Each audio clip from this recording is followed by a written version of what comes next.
bisa segera mendapatkan pasangan hidup. Cailah.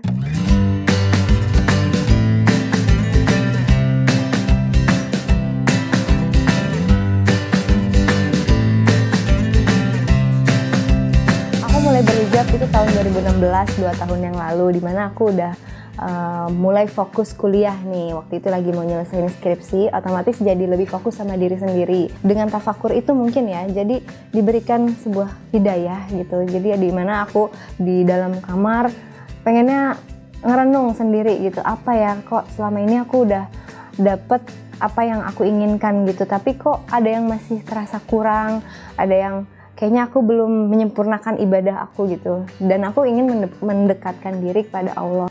Oke, kalau aku mau mendekat sama Allah, apa ya yang bisa aku lakukan? Yaitu dengan menjalankan perintah Allah. Aku sebagai seorang muslimah, yaitu berhijab, menutup aurat, dan setelah dijalani memang begitu nyaman dan justru aku dapat menemukan kebebasan sebagai seorang wanita justru setelah berhijab itu. Awal mulanya dari benar-benar pengen berhijab nih gitu, sampai mantap gitu untuk berhijab, nggak mau copot pasang lagi, itu sekitar 1 mingguan sih. Udah ngerasa kok kayaknya kalau diliatin risih gitu ya, padahal kan zaman dulu mungkin pakai rok pendek nggak terlalu risih-risih banget, tapi nggak tahu kenapa pada saat 2 tahun yang lalu itu benar-benar dikasih perasaan yang nggak nyaman, yang pengen mencari sesuatu yang lebih baik gitu. Jadi sekitar 1 mingguan, dan itu sebelum bulan puasa. Karena dia itu juga sudah berhijab, jadi aku nanya-nanya karena dia, ini gimana ya, kok aku ada perasaan pengen banget berhijab, seriusin apa nggak usah ya. Terus pokoknya dapet sih saran-saran yang baik lah gitu. Baru setelah dari kakak aku langsung ngobrol ke orang tua.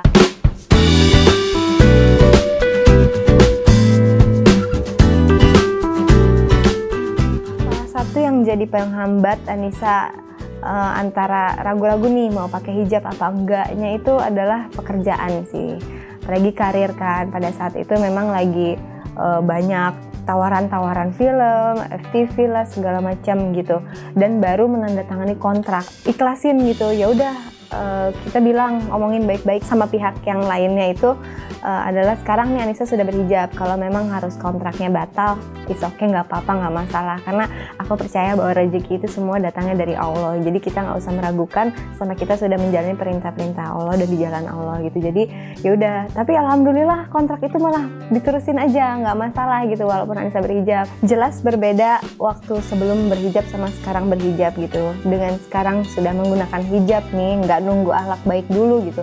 Jadi udah tutup hijab dulu, akhlak itu mengikuti. Aduh, nggak mau berhijab dulu deh, aku mau akhlaknya masih kurang baik nih, biar hatinya dulu deh dibaikin baru nanti berhijab. Nah, kebalik, justru dengan berhijab insya Allah hati kita itu juga akan lebih baik lagi. Ibarat nih kayak misalnya kita lagi di luar, hijab ini bisa menjadi alarm atau sebuah pengingat. Kalau misalnya telat sholat dikit aja nih, udah berhijab kok masih sholatnya masih suka ditunda-tunda, pokoknya harus awal waktu. Itu jadi kayak mengarahkan kita jadi ke arah yang lebih baik. Setelah berhijab udah sering gitu banyak lihat yang kajian-kajian gitu. Kajiannya itu bisa didapat dari mana aja sih. Kalau di Bandung itu aku sukanya ke TSM. Lagi pergi keluar kota, aku biasanya lihat kajiannya itu via YouTube. Bisa di mana aja, kapan aja. Ikut seneng juga sama banyak teman-teman artis saat ini yang juga berhijrah gitu. Kita pokoknya saling mendoakan sih satu sama lain untuk saling menguatkan dalam istiqomah.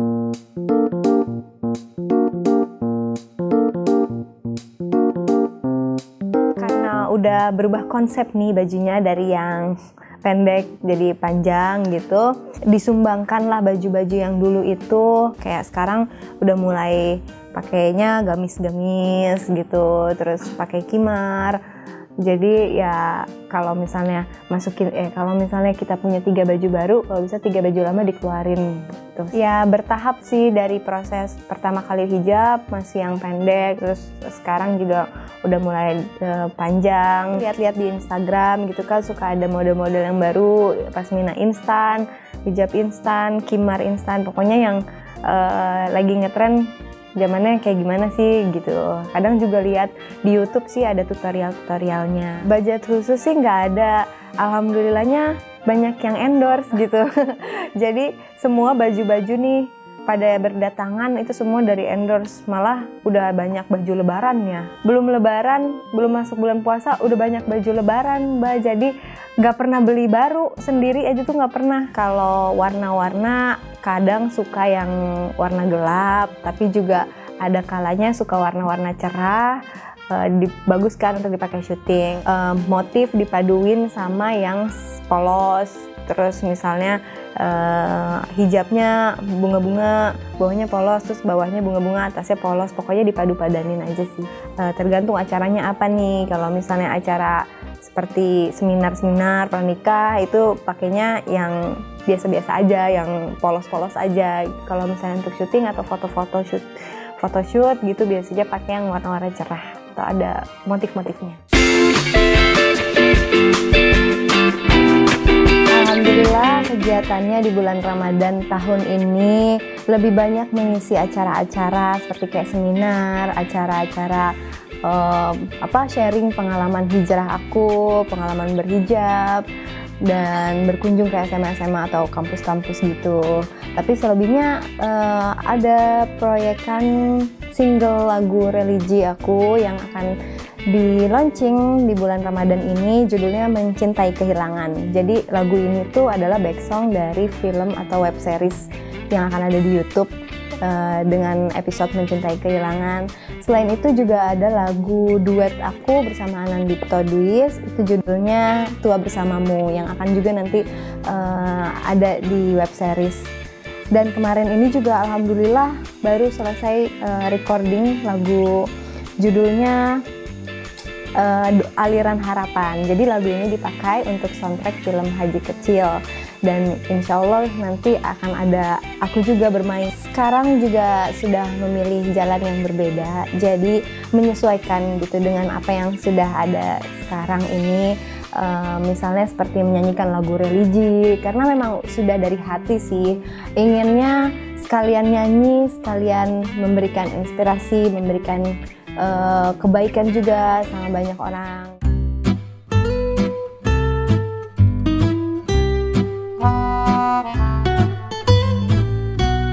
Paling dikangenin nih ya, kolak, terus juga bubur sumsum, candil, biji salak itu juga, sama satu lagi pacar Cina, itu enak banget pacar Cina, sama ini timun suri harus ada, dan biasanya di rumah itu selalu nyediain gitu, beda-beda tiap harinya, jus buah dan sayurannya pada saat sahur gitu. Habis itu baru kita makan besar. Nah kalau bisa pemilihan makanannya tuh yang kurangin makanan-makanan yang pedas, makanan yang goreng-gorengan gitu, sama air putihnya juga harus tetap banyak, jangan sampai dehidrasi pas puasa. Targetnya adalah memperbanyak ibadah, menjalankan sunnah-sunnah Rasul, banyak bersedekah, memberikan manfaat kepada banyak orang, dan mengejar malam Lailatul Qadar gitu. Semoga di bulan Ramadan ini bisa memaksimalkan ibadah yang bisa dilakukan, dilancarkan karirnya, dimudahkan, sama sukses untuk single religinya. Dilancarkan karirnya, dimudahkan urusan-urusan, terus juga bisa segera mendapatkan pasangan hidup, Caila. Amin. Amin.